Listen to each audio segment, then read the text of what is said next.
over 2,500 different species of moth in the UK, but these fantastic and massively important little animals are often misunderstood and surrounded by mystery and myth. During this video, I'll be debunking some of the most common myths surrounding moths.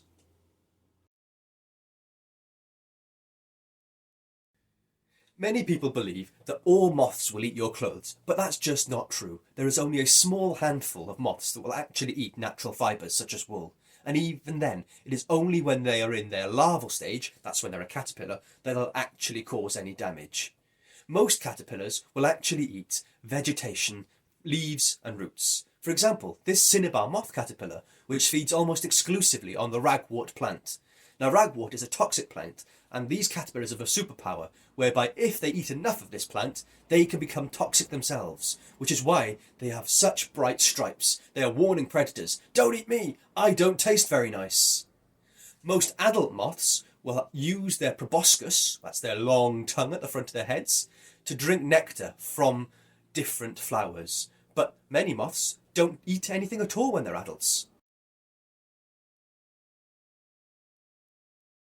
Although they're normally thought of as being a bit dull and boring, nothing is further from the truth. Moths can actually be really brightly coloured and have some funny names, like the lettuce shark. Here are two particularly good examples of very, very striking moths. The elephant hawk moth and the leopard moth.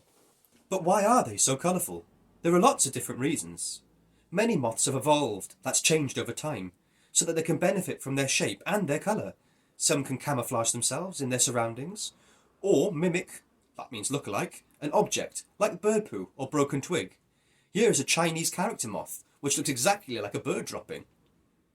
Other moths have brightly coloured warning signals on them, to tell predators that they are not worth eating, like the day-flying scarlet tiger moth, which is poisonous to anything that eats it.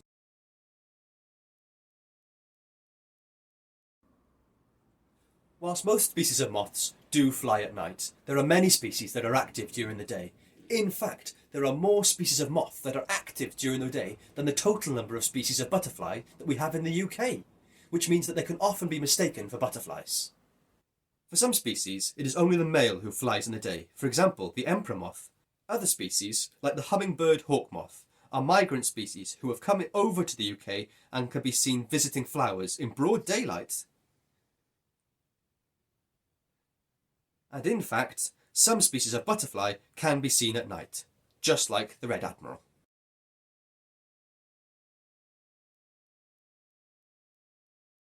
We now know that not all moth species fly at night. Quite a lot of them fly during the day. However, they can still be confused with butterflies, and that's understandable because they share many similar features. However, there are some key differences that we can use that will help us tell them apart. A quick way to tell the difference is to look at their antennae. Butterflies have clubbed antennae, that's bulbous bits at the top, whereas moths, with the exception of the burnet moths, don't. Another key difference is the cocoon and the chrysalis, which protects the pupa during metamorphosis. The pupa is the stage between the caterpillar and the adult.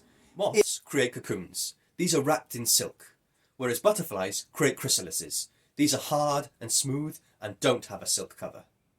So there we have it. Some common myths about moths busted. If you have any questions about moths or would like to know anything, drop us a message and we'll see if we can get back to you with an answer. In the meantime, check out more of our content to see if you can find any moths around where you live. Good luck, have fun!